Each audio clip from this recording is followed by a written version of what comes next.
Boa noite. Acomode-se. Deixe que o peso do dia se deposite lentamente sobre o chão, como a neve que cai lá fora, silenciosa e inevitável. Respire fundo. Sinta o ar frio e limpo preencher seus pulmões, e ao soltar o ar, liberte qualquer tensão que ainda se agarre a você. Estamos juntos agora, neste espaço de silêncio e escuridão. Permita que minha voz seja o fio tênue que o guiará para longe, para um tempo e um lugar onde a escuridão era mais do que a ausência de luz. Era uma presença, um personagem ativo na vida de cada um. Estamos em Salem, no ano de 1691. O calendário puritano está prestes a virar, mas o espírito do lugar permanece preso em um inverno profundo, tanto literal quanto espiritual. Imagine a cena. A vila está aninhada sob um céu que raramente se permite ser estrelado. É um céu de chumbo, pesado e opressor, que parece pressionar as casas de madeira escura contra a terra congelada.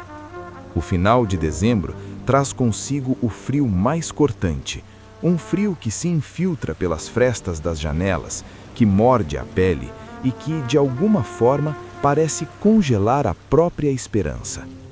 Salem. O nome, que deveria evocar paz, carrega consigo o eco de uma vigilância incessante.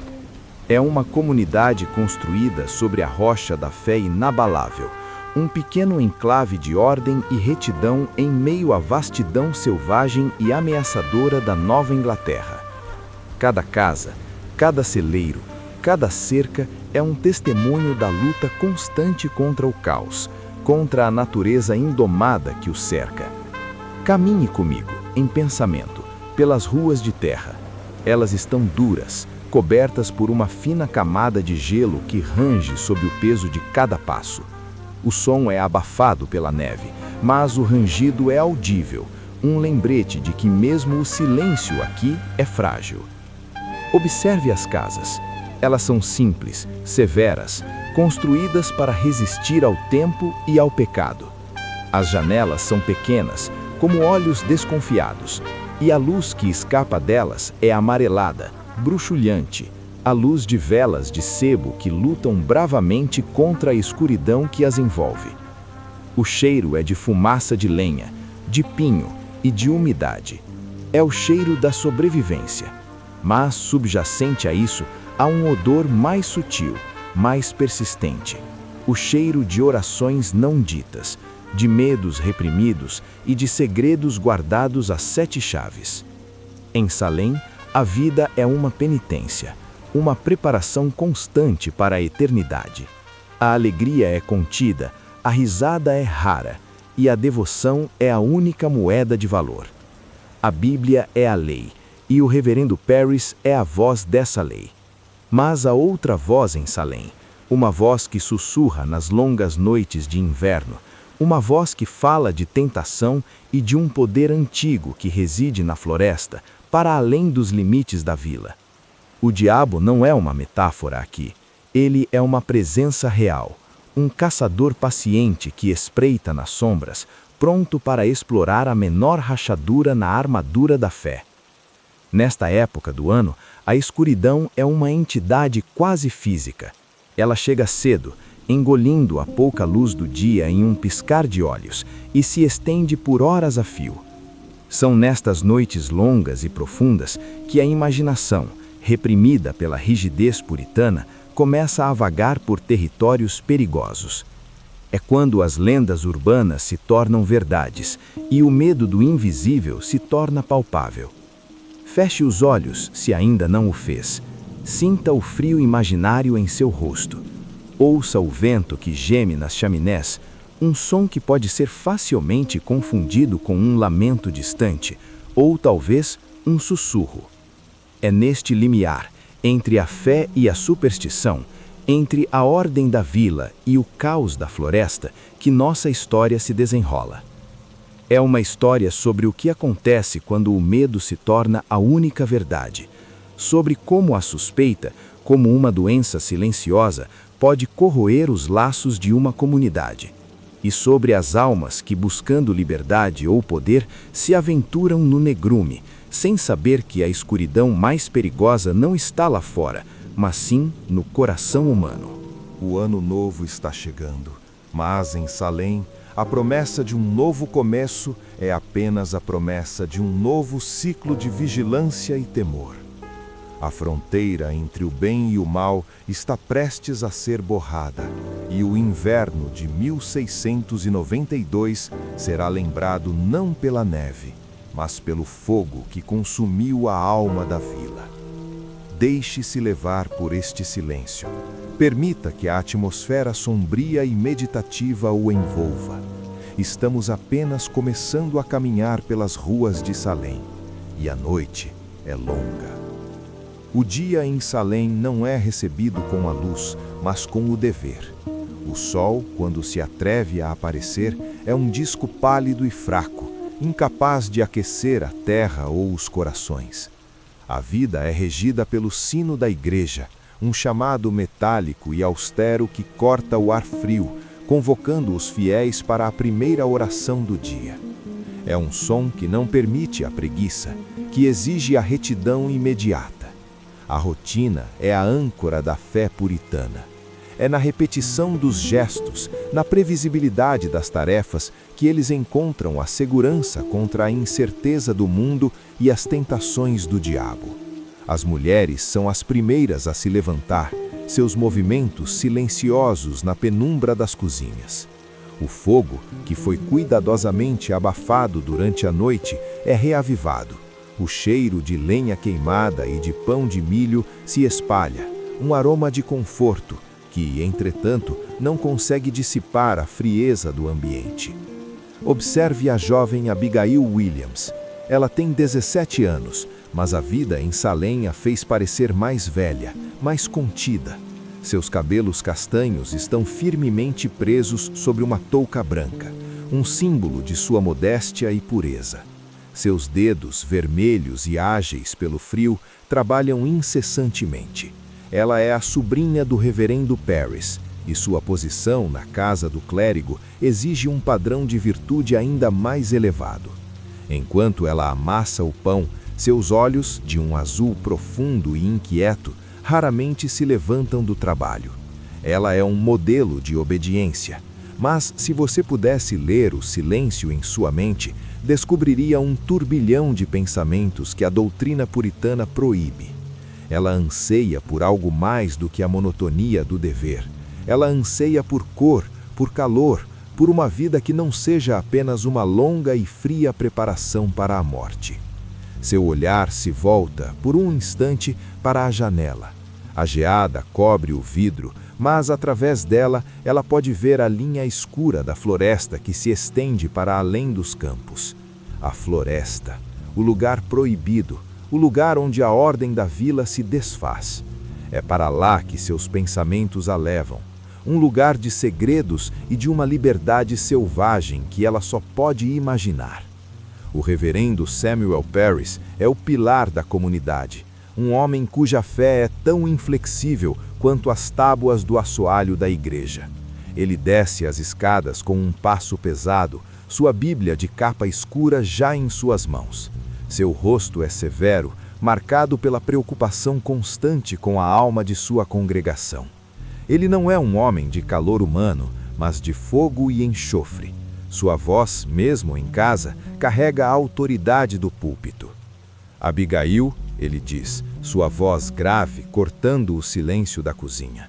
O ano novo se aproxima, e com ele a necessidade de redobrar nossa vigilância. O inimigo não descansa, e ele sabe que o coração de uma jovem é um campo fértil para a tentação.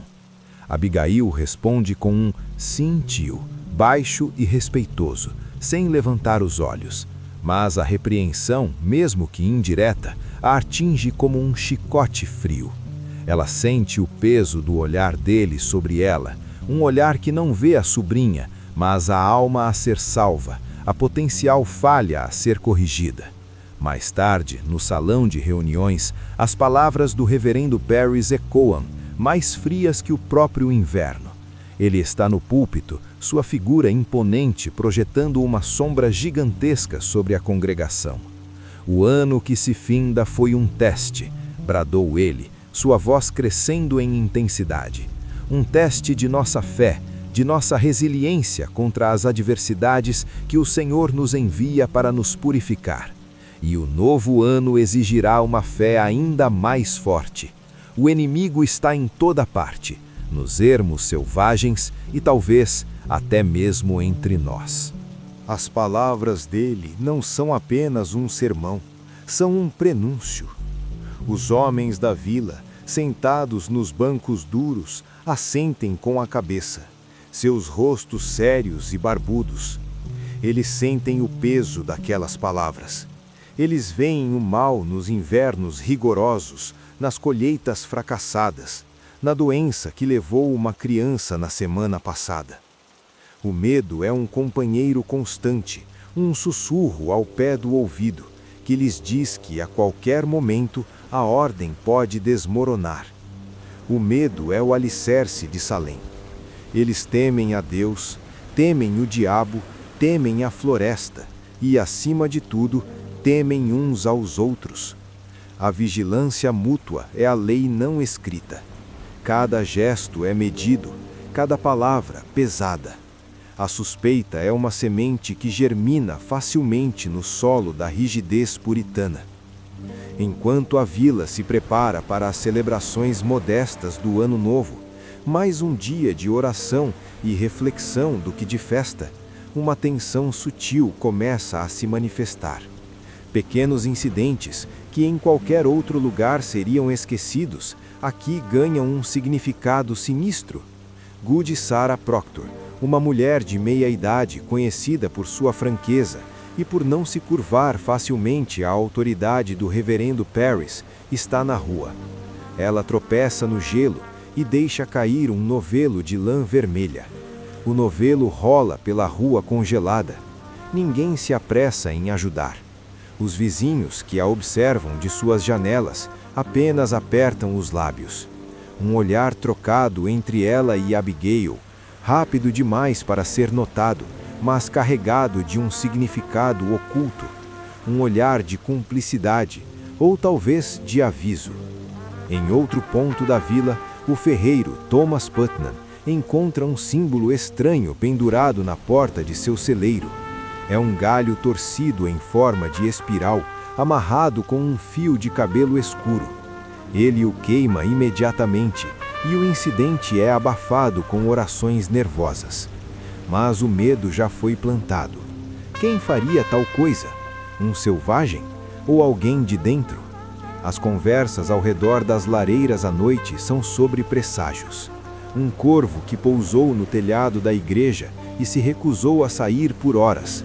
Um sonho perturbador com uma figura sombria na floresta. As crianças são advertidas a não se afastarem, a não olharem por muito tempo para as sombras. A floresta, a grande e escura floresta que os rodeia, é o lar de todos os seus medos. É o lugar onde os selvagens e as bestas se escondem, e sussurram os mais velhos, é onde as bruxas se encontram para realizar seus ritos profanos, zombando de Deus sob o manto da noite. O silêncio na casa do reverendo Parris é uma coisa pesada, feita de madeira escura e orações não ditas. Abigail está em seu quarto, a luz da vela trimulejando sobre o pequeno espelho de estanho. Ela não se vê, mas vê a imagem que a vila espera que ela seja. A jovem puritana, modesta, temente a Deus. Mas o reflexo é uma mentira. Em sua mente, o turbilhão de pensamentos é um grito silencioso. Ela se lembra do olhar de John Proctor, o fazendeiro casado, o homem que a fez sentir o calor que a vila lhe negava. Aquele olhar, rápido e furtivo, era uma promessa, uma traição e a única coisa real em sua vida. A vila a ensinou que o desejo é pecado, mas o pecado, ela descobriu, é a única coisa que a faz sentir-se viva. Ela se aproxima da janela, a neve continua a cair e a floresta é uma mancha escura e convidativa. Ela se lembra das histórias de Tituba, a escrava de Barbados, as histórias de magia, de espíritos, de um mundo onde o desejo não é pecado, mas poder.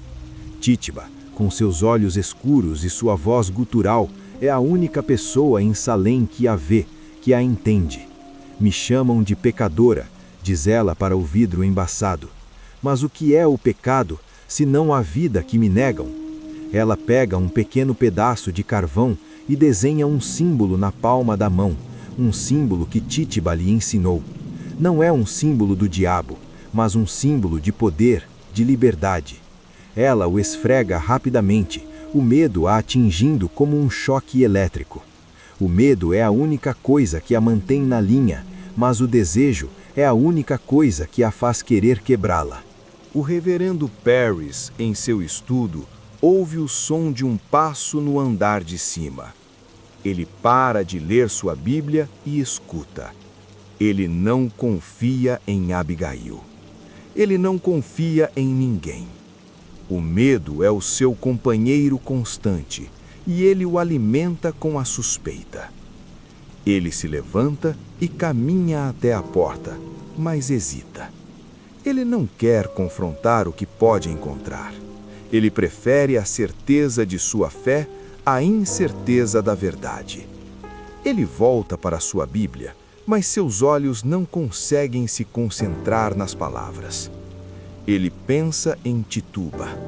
Ele a trouxe de Barbados, e ela trouxe consigo as histórias de magia, de feitiçaria. Ele a proibiu de falar sobre isso, mas ele sabe que as histórias continuam a circular, sussurradas nas cozinhas, nas ruas. Ele teme Tituba, mas ele a precisa. Ela é a prova de que o diabo está lá fora, e ele é o único que pode combatê-lo. A noite avança, e o silêncio se aprofunda. Mas o silêncio em Salem não é paz. É a ausência de som, o espaço onde o medo pode crescer, onde a suspeita pode florescer. É o silêncio que precede a tempestade. A floresta é o lugar onde a ordem de Salem se desfaz. É o lugar onde a lei de Deus não alcança, onde o diabo pode reinar. Mas para Abigail é o lugar da liberdade. Ela se veste com suas roupas mais escuras e sai de casa, seus passos silenciosos na neve. Ela não está fugindo, ela está buscando. Ela segue uma trilha tênue, marcada apenas pela memória e por pequenos sinais que só os olhos treinados podem ver. Um galho quebrado de uma forma específica, uma pedra virada. Ela está sendo guiada por um instinto que a vila a ensinou a reprimir, mas que a floresta a ensina a abraçar. Finalmente, ela chega. Em uma clareira escondida, protegida por rochas antigas e um anel de bétulas, uma pequena fogueira queima, sua chama dançando desafiadoramente contra a escuridão. O calor é um alívio bem-vindo, mas o que a atrai é a energia que emana do local. Ao redor do fogo, um pequeno grupo de mulheres se reúne. Seus rostos, que durante o dia são máscaras de submissão e piedade, aqui, à luz do fogo, revelam uma força e uma sabedoria que a vila jamais conheceria. No centro está Tituba.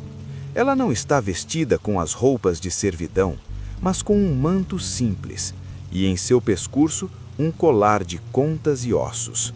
Seus olhos escuros refletem as chamas, e em suas mãos ela segura um feixe de ervas secas. Ela é a ponte entre o mundo de Salem e o mundo antigo, o mundo dos espíritos e da natureza. Ao seu lado, Goody Proctor, a mulher que ousou desafiar o reverendo Parris com um olhar. Seu rosto, geralmente austero, está relaxado, quase sereno. Ela não está aqui por maldade, mas por necessidade. Ela busca um remédio para a doença de seu filho, um conhecimento que a medicina puritana, baseada em sangrias e orações, não pode oferecer. Ela é uma mãe, e seu amor é uma força que a leva a desafiar a lei de Deus e dos homens. E há outras. Mary Warren, a jovem que servia na casa dos Proctors, está ali, seus olhos cheios de medo e fascínio. E Betty Paris, a prima de Abigail, que está ali mais por obediência a Abigail do que por convicção. Não há caldeirães borbulhantes ou risadas malignas. Este não é o sabá imaginado pelos puritanos. É algo mais profundo, mais silencioso, um ritual de conexão. Tituba começa a cantarolar uma melodia baixa e gutural, uma canção de ninar de sua terra natal, uma canção que fala da terra, da lua e do ciclo infinito da vida e da morte.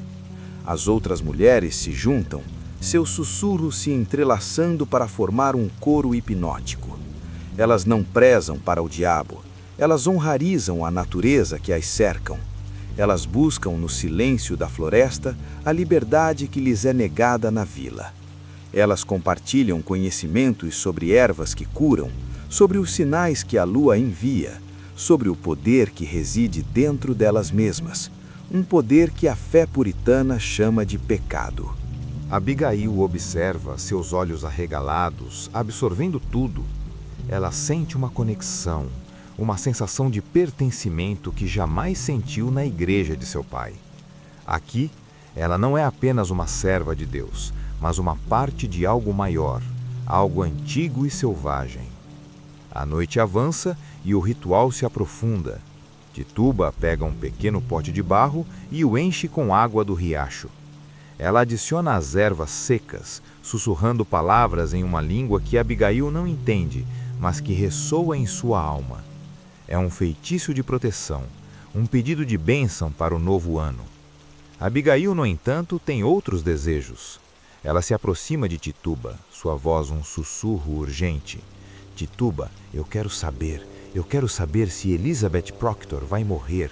Eu quero saber se John vai me amar. Tituba a olha com tristeza. O poder não deve ser usado para o ódio, criança.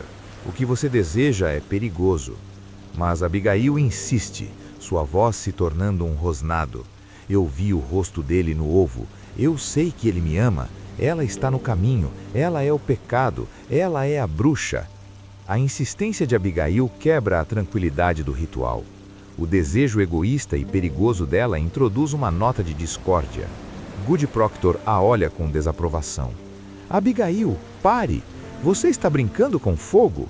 Mas Abigail está além da razão. Ela está embriagada pelo poder que sente na floresta, um poder que ela quer usar para seus próprios fins.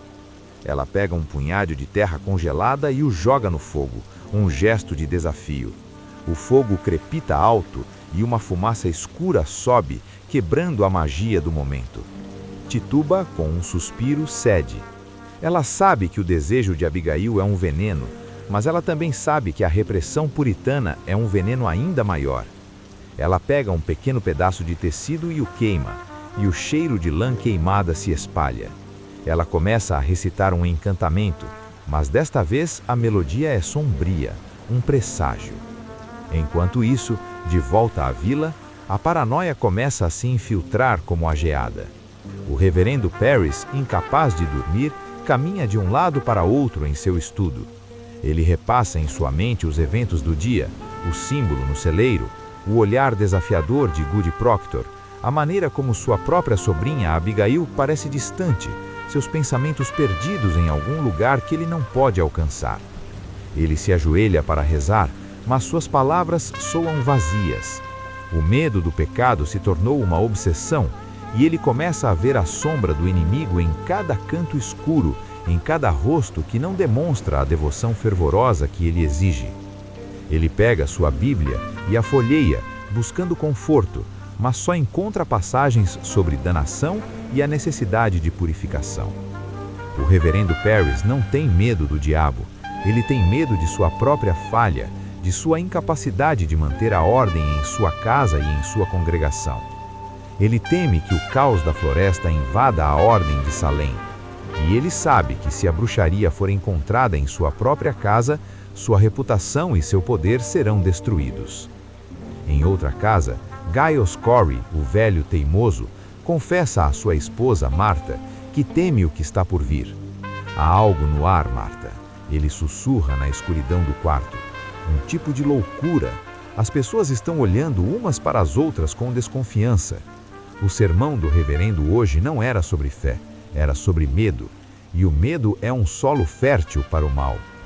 Marta, uma mulher de espírito forte, tenta acalmá-lo. Não se preocupe, Giles. Enquanto formos honestos e tementes a Deus, nada pode nos atingir. Mas Giles não está convencido. Ele viu a maneira como as pessoas olham para Marta, que é conhecida por ler livros que não são a Bíblia e por ter um conhecimento ilimitado de ervas. Ele sabe que a honestidade e a fé não são suficientes quando o medo se torna a lei. O medo do invisível se torna palpável. Uma criança acorda gritando de um nosadelo. Uma vaca adoece subitamente. Pequenos infortúnios que antes seriam vistos como parte da vida dura na colônia, agora são interpretados como sinais de bruxaria.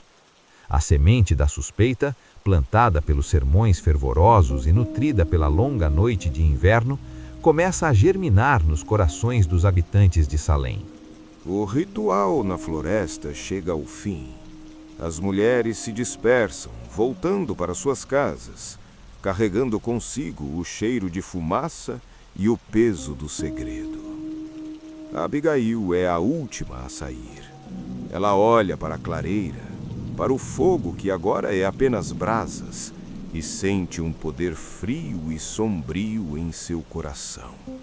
Ela não conseguiu o que queria, mas descobriu o que precisava: a fraqueza da fé puritana. Ela sabe que o que aconteceu na floresta é a arma que ela precisa. Ela sabe que o medo do diabo é mais forte do que a fé em Deus, e ela sabe que, se for acusada, ela pode acusar primeiro. Ela volta para a vila, seus passos silenciosos na neve. Ela entra na casa de seu tio e o calor da lareira a atinge como um choque. Ela se esconde em seu quarto e a primeira coisa que ela faz é se ajoelhar para rezar. Mas não é uma oração de arrependimento, é uma oração de estratégia. Ela se lembra do olhar de Goody Proctor. Ela se lembra do desejo por John Proctor. E ela se lembra da advertência de Tituba. Ela decide que não será a vítima. Ela será a acusadora. O reverendo Parris, em seu estudo, ouve um barulho. Ele sobe as escadas e encontra Abigail em seu quarto. "Onde você estava, criança?" ele pergunta, sua voz carregada de suspeita. Abigail o olha com olhos arregalados e uma lágrima escorre por seu rosto.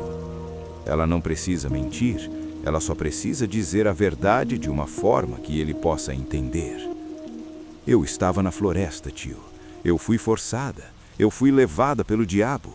Eu vi Tituba. Eu vi Goody Proctor. Eles estavam lá, zombando de Deus."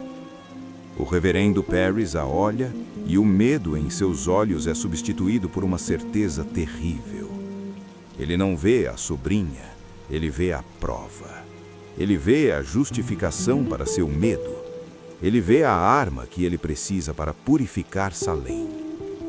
O ano de 1692 começou, e a primeira confissão foi feita. Mas não foi uma confissão de pecado, foi uma confissão de medo. E o medo, em Salem, é a única verdade que importa. O frio da noite não é nada comparado ao frio que agora se instala dentro das paredes das casas de Salem. A noite que antecede o novo ano é a mais longa de todas, e nela os segredos não conseguem mais se conter na escuridão. A confissão de Abigail ao reverendo Parris não foi um ato de contrição, mas a abertura de uma comporta. O medo que estava contido agora flui livremente, buscando um alvo. Na casa do reverendo Parris, a luz de uma única vela lança sombras dançantes no rosto de Abigail. Ela está diante de seu tio, e o ar está pesado com acusações não ditas. O reverendo não grita. Sua voz é um cisvo, baixo, controlado, mas carregado de uma fúria gelada. Ele está em choque, mas também sente uma estranha exaltação. Ele tem a prova.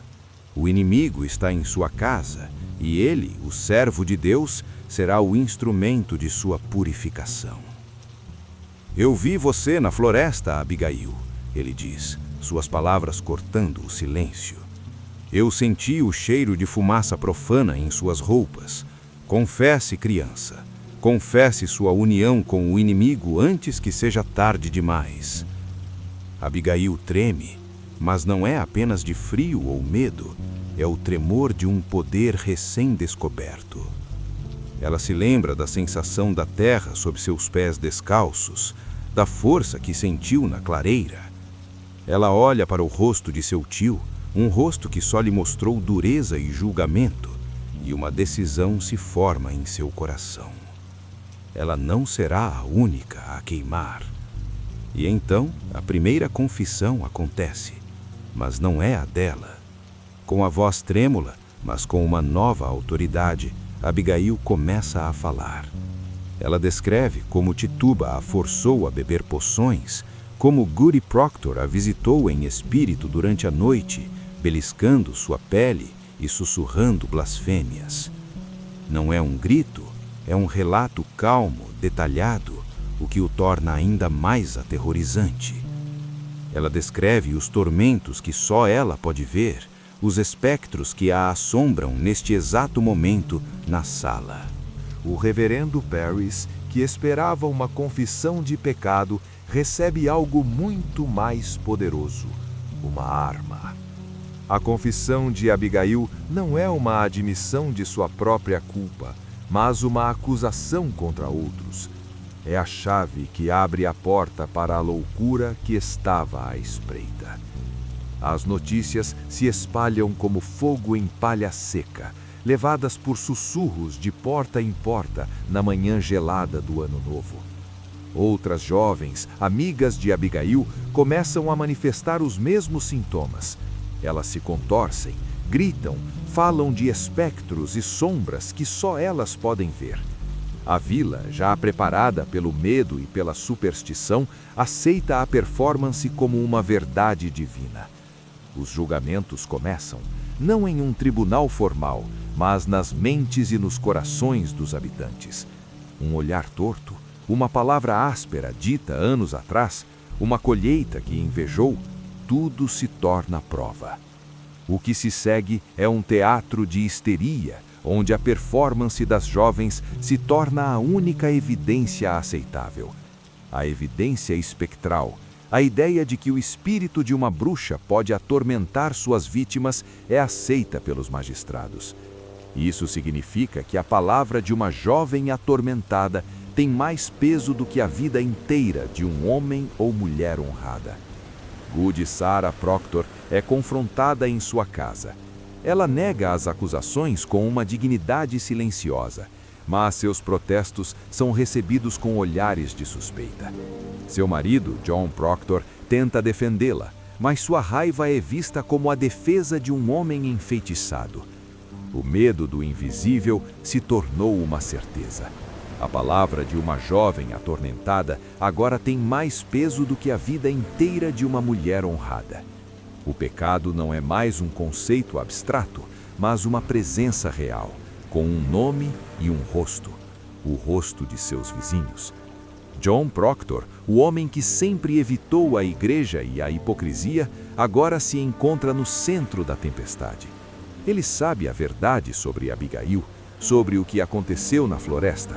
Mas como ele pode provar a verdade quando a mentira é a única coisa que as pessoas querem ouvir?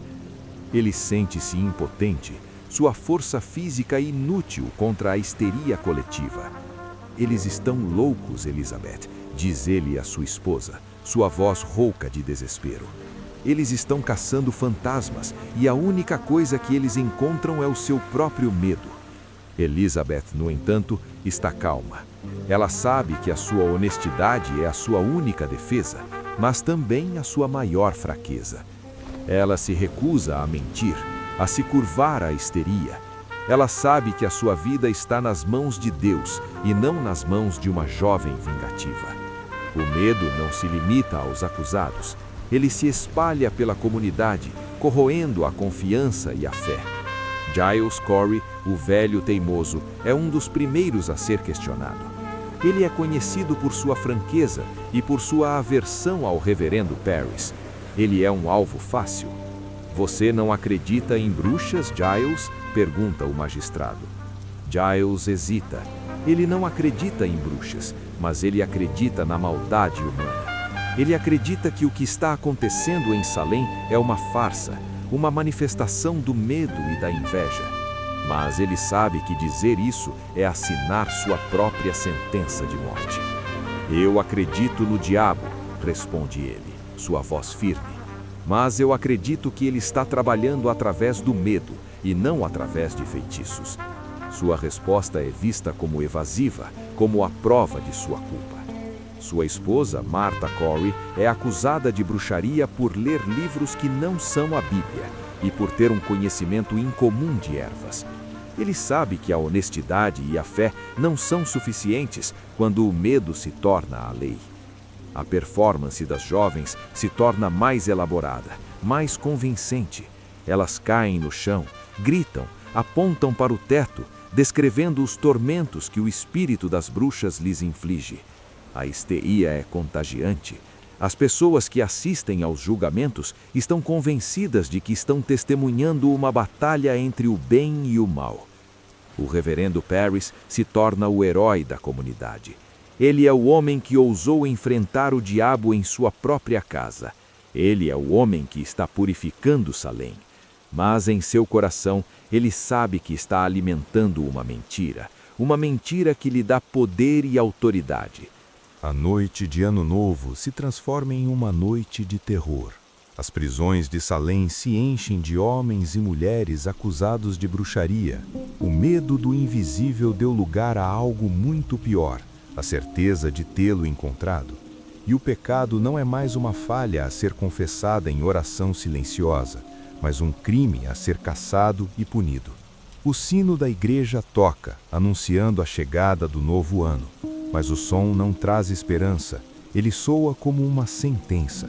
O ano de 1692 chegou, e com ele uma escuridão que não mais se esconde na floresta, mas caminha abertamente pelas ruas de Salem, vestida com as roupas da retidão.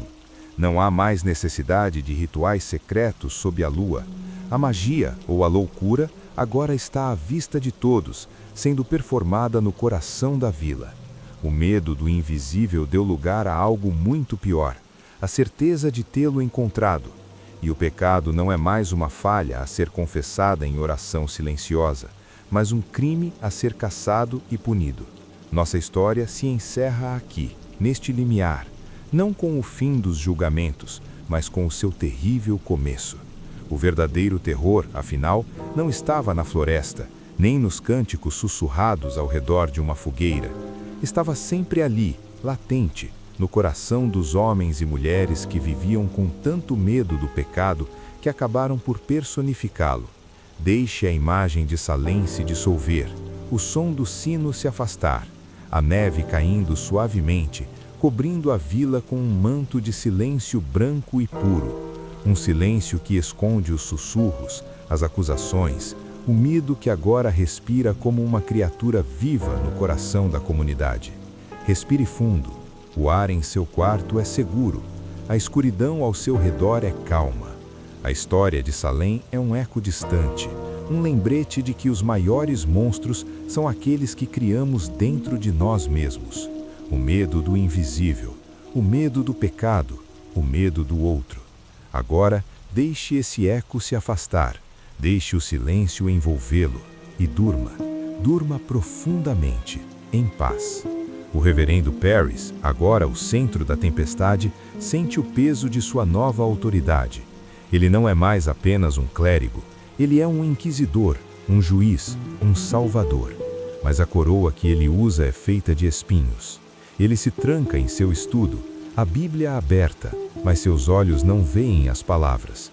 Ele vê os rostos dos acusados, os rostos de seus vizinhos, de pessoas que ele batizou, que ele casou. Ele se lembra de uma conversa que teve com Giles Corey, anos atrás, sobre a natureza do mal.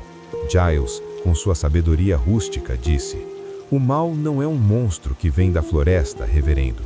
É uma semente que plantamos em nossos próprios corações, com a inveja, com o ódio, com o medo." Na época, Paris descartou as palavras como a divagação de um velho teimoso. Agora, elas o assombram.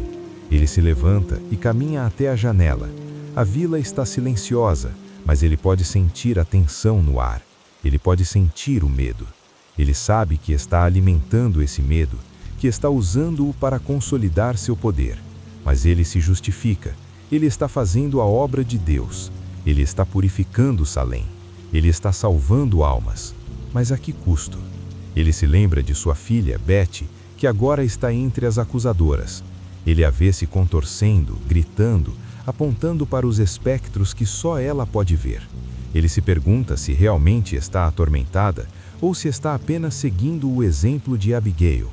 Ele se pergunta se ele mesmo não está sendo enganado. Mas ele afasta esses pensamentos. A dúvida é o caminho para a danação. A certeza, mesmo que seja uma certeza terrível, é a única salvação.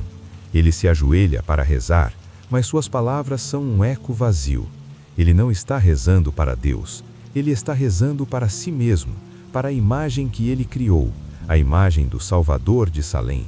E ele sabe, no fundo de sua alma, que essa imagem é uma mentira. John Proctor está na sua fazenda, o cheiro de terra e de animais ao seu redor. Ele sempre encontrou conforto na simplicidade do trabalho, na honestidade da terra, mas agora a terra parece amaldiçoada. Ele olha para sua casa, onde sua esposa Elizabeth está sendo interrogada pelos magistrados. Ele se sente impotente, sua força física inútil contra a histeria que tomou conta da vila. Ele se lembra de seu caso com Abigail. Foi um momento de fraqueza, um momento de pecado. Ele se arrependeu. Ele confessou a Elizabeth. Ele tentou consertar as coisas. Mas o pecado, ele descobre, tem uma vida própria. Ele se tornou a arma que Abigail está usando para destruir sua vida, para destruir sua família. Ele sabe que a única maneira de salvar Elizabeth é confessar seu pecado, expor a mentira de Abigail. Mas isso significaria destruir sua própria reputação, sua honra. Significaria admitir sua fraqueza, sua falha. E em Salem, a reputação é tudo. É a única coisa que um homem tem. Ele se senta em um tronco de árvore, a cabeça entre as mãos. Ele se sente como um homem dividido. Uma parte dele quer lutar, quer gritar a verdade, quer expor a loucura que tomou conta da vila. Mas outra parte dele quer fugir. Quer levar sua família para longe, para um lugar onde o medo não seja a lei. Ele se lembra de uma conversa que teve com Elizabeth na noite anterior. Ela o olhou com seus olhos claros e honestos e disse: "John, não importa o que aconteça, não se curve a eles. Não minta, não se torne um deles." Suas palavras o assombram. Ela está disposta a morrer pela verdade. Ele está disposto a viver com uma mentira. Ele se levanta e caminha em direção à sua casa. Ele não sabe o que vai fazer, o que vai dizer. Ele só sabe que não pode mais ficar em silêncio. Ele não pode mais ser um espectador em sua própria tragédia. Ele entra na casa e o ar está pesado com acusações e medo. Ele olha para os rostos dos magistrados, para o rosto de sua esposa, e ele sabe que o que ele disser a seguir irá selar seu destino e o destino de Salem. O julgamento de Martha Corey é um espetáculo de crueldade e absurdo. Ela é acusada de bruxaria por ler livros que não são a Bíblia, por ter um conhecimento incomum de ervas, por ser uma mulher de espírito forte que não se curva facilmente à autoridade masculina. Ela nega as acusações com uma dignidade silenciosa, mas seus protestos são recebidos com escárnio. As jovens acusadoras se contorcem, gritam, apontam para o teto, descrevendo os tormentos que o espírito de Marta lhes inflige. A histeria é contagiante. As pessoas que assistem ao julgamento estão convencidas de que estão testemunhando uma batalha entre o bem e o mal. Mas há uma voz que se recusa a se juntar ao coro da loucura. É a voz de Giles Corey, o marido de Marta. Ele se levanta no meio do julgamento e grita: "Vocês estão todos loucos. Vocês estão caçando fantasmas. Vocês estão matando pessoas inocentes." O silêncio cai sobre o salão. Todos os olhos se voltam para Giles. Ele é um velho teimoso, um homem que nunca teve medo de dizer o que pensa. Mas desta vez, ele foi longe demais. Ele desafiou a autoridade dos magistrados, a santidade do julgamento. Ele cometeu o pecado imperdoável de dizer a verdade. Ele é arrastado para fora do salão de reuniões, mas suas palavras ecoam no ar.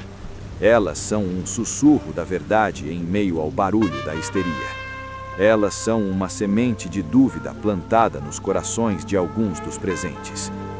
O reverendo Parris, que está presidindo o julgamento, sente um calafrio percorrer sua espinha.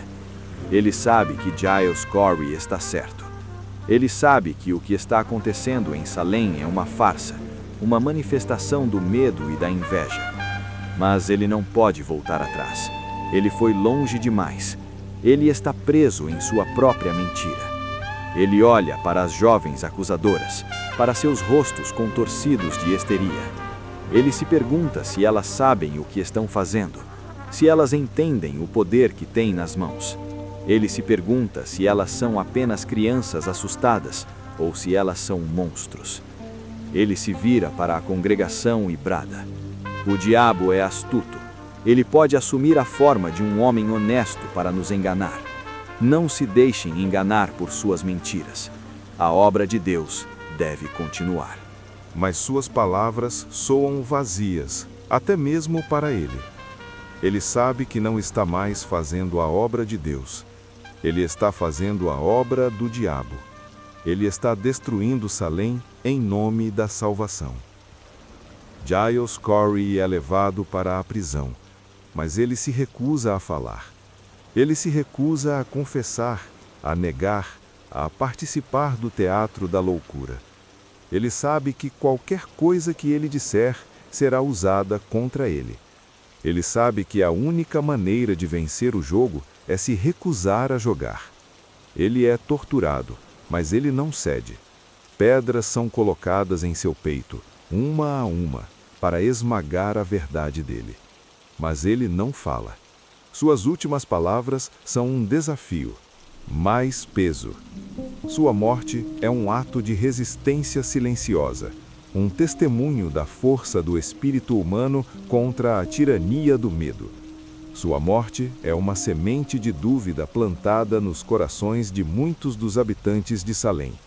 Eles começam a se perguntar se o que estão fazendo é realmente a obra de Deus ou se é a obra do diabo. O reverendo Parris, que assiste à tortura, sente um calafrio percorrer sua espinha. Ele vê em Giles Corey uma força que ele não possui, uma coragem que ele não tem.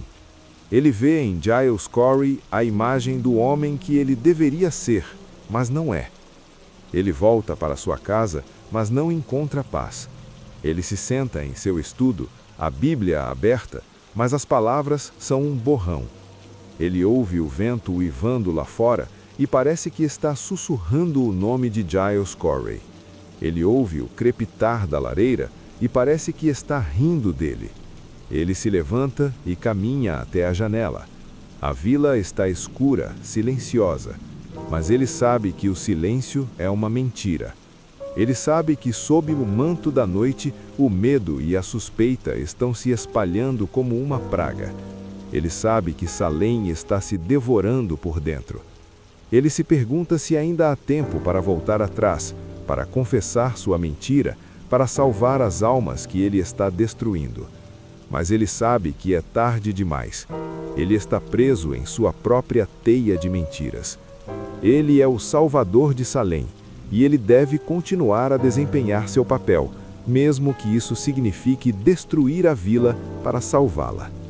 As acusações continuam, e a lista de acusados cresce a cada dia. Homens e mulheres, jovens e velhos, ricos e pobres. Ninguém está salvo. O medo é o grande nivelador. As jovens acusadoras, lideradas por Abigail, se tornam as figuras mais poderosas da vila. Elas são as porta-vozes de Deus, as caçadoras de bruxas, as salvadoras de Salem. Elas são temidas, respeitadas, obedecidas. Elas são o centro do universo. Mas o poder tem um preço. Elas perdem sua inocência, sua infância, sua humanidade. Elas se tornam monstros, alimentados pelo medo e pela adulação. Elas se esquecem que tudo começou como um jogo, uma mentira. Elas começam a acreditar em sua própria farsa. Abigail, a rainha da histeria, é a mais perdida de todas. Ela conseguiu o que queria. Ela se livrou de Elizabeth Proctor. Ela tem o poder, ela tem a atenção de todos. Mas ela não tem John Proctor. Ele a despreza. Ele a vê como ela realmente é, um monstro. Ela o confronta na rua, seus olhos cheios de uma mistura de amor e ódio. "Eu fiz tudo isso por você, John", ela diz, sua voz um sussurro desesperado. "Eu te livrei dela, agora podemos ficar juntos." John a olha com nojo. "Você é uma prostituta, Abigail. Você é uma assassina. Você é a encarnação do mal que você finge combater." Suas palavras a atingem como um tapa. Ela o olha com os olhos cheios de trimas, mas não são trimas de arrependimento. São trimas de raiva, de frustração. Ela não entende por que ele não a ama. Ela não entende por que ele não vê que tudo o que ela fez foi por ele. Ela se vira e foge, mas não há para onde fugir. Ela está presa em sua própria teia de mentiras. Ela é a rainha de Salem, mas ela é uma rainha sem coroa, sem reino, sem amor. O inverno de 1692 é o mais longo e o mais escuro da história de Salem. As prisões estão cheias, as forcas estão ocupadas, e o medo é o ar que todos respiram. Mas a primavera finalmente chega. O sol começa a aquecer a terra, a neve começa a derreter, e as primeiras flores começam a brotar. E com a primavera vem o despertar da consciência. As pessoas começam a se perguntar se o que estão fazendo é realmente a obra de Deus. Elas veem as famílias destruídas, as vidas arruinadas, a comunidade dividida. Elas veem o ódio e a vingança disfarçados de piedade. Elas veem a loucura em seus próprios corações. O reverendo Parris, o arquiteto da histeria, é o primeiro a cair. Sua congregação se volta contra ele. Eles o acusam de ter iniciado a caça às bruxas para consolidar seu poder, para se vingar de seus inimigos. Ele é forçado a deixar Salem, um homem quebrado, um homem assombrado pelos fantasmas que ele mesmo criou. As jovens acusadoras, que antes eram as heroínas da vila, agora são vistas como as vilãs. Elas são desprezadas, evitadas, amaldiçoadas. Elas são forçadas a viver com o peso de suas mentiras, com o sangue em suas mãos. Abigail, a rainha da histeria, desaparece. Alguns dizem que ela fugiu para Boston, onde se tornou uma prostituta. Outros dizem que ela se matou. Ninguém sabe ao certo. Ela simplesmente desaparece, como um fantasma, como um pesadelo que finalmente chegou ao fim. Salem começa a se curar. As feridas são profundas, as cicatrizes são permanentes, mas a vida continua. As pessoas tentam esquecer, tentam perdoar, tentam reconstruir sua comunidade sobre as cinzas da histeria. Mas a história de Salem nunca será esquecida. Ela se torna um aviso, um lembrete sombrio do que acontece quando o medo se torna a lei, quando a suspeita se torna a verdade, quando a histeria se torna a fé. É uma história sobre a escuridão que reside no coração humano, a escuridão que pode ser despertada a qualquer momento, em qualquer lugar. É uma história sobre a fragilidade da razão, a fragilidade da civilização, a fragilidade da própria verdade. E é uma história que ainda hoje nos assombra, que ainda hoje nos faz perguntar: o que faríamos nós se o medo batesse à nossa porta? Nossa jornada por Salem chega ao fim. A vila se recupera, mas as cicatrizes permanecem. As histórias das bruxas de Salem se tornam lendas, contadas em sussurros ao redor das lareiras, um aviso para as gerações futuras. Mas o que realmente aconteceu em Salem? Foi bruxaria? Foi histeria em massa? Foi uma conspiração para tomar o poder? Ou foi simplesmente o medo do desconhecido, o medo do outro, o medo de nós mesmos? Talvez nunca saibamos a resposta. Talvez a verdade esteja perdida nas brumas do tempo, como os fantasmas de Salem. Mas uma coisa é certa: a história de Salem é um espelho. Um espelho que reflete a escuridão que reside em todos nós, a escuridão que pode ser despertada a qualquer momento, em qualquer lugar. É um lembrete de que a linha entre a fé e o fanatismo, entre a razão e a loucura, é tênue, e que a única coisa que nos protege de cruzar essa linha é a nossa humanidade, a nossa compaixão, a nossa capacidade de ver o outro não como um inimigo, mas como um reflexo de nós mesmos. Agora, deixe a imagem de Salem se dissolver. Deixe o som do sino se afastar. Deixe a neve caindo suavemente, cobrindo a vila com um manto de silêncio branco e puro. Um silêncio que esconde os sussurros, as acusações, o medo que agora respira como uma criatura viva no coração da comunidade. Respire fundo. O ar em seu quarto é seguro. A escuridão ao seu redor é calma. A história de Salem é um eco distante, um lembrete de que os maiores monstros são aqueles que criamos dentro de nós mesmos. O medo do invisível, o medo do pecado, o medo do outro. Agora, deixe esse eco se afastar. Deixe o silêncio envolvê-lo. E durma, durma profundamente, em paz.